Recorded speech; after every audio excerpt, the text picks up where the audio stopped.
and welcome to another episode of Keely Life Health Hacks. Today we're talking a little bit about cooking in the kitchen with kids. My first tip for you is invest in a kid's cookbook. Now you might be thinking, wait a minute, all these recipes are online. Why do I need a book? Well, the book gives children the opportunity to flip through all the different pages, look for meals that seem interesting or exciting to them, and see other children making food. Plus, a lot of the kids' cookbooks also have information about tools or different cooking techniques that your children might be able to help you with.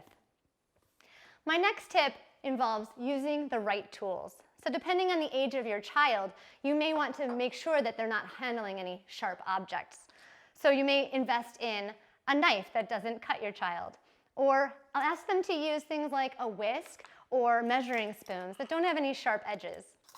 If your child is ready to try using a sharp knife, consider getting them a finger guard so that when they do practice with a knife, it protects their hands from getting cut. My next tip involves giving them a job. And if they can't handle the weight of something, maybe transfer it into a smaller container. That way, for example, if you've asked your child to measure out some liquids, they can use the smaller container to pour it and measure it.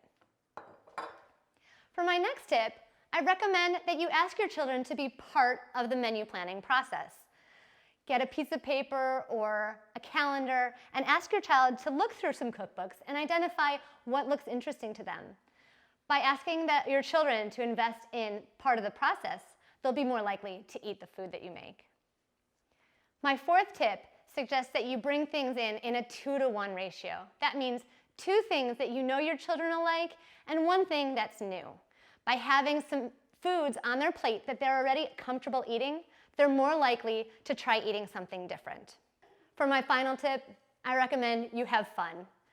Cooking in the kitchen with kids may turn out perfectly, but it'll be great, and you'll make memories to last for years.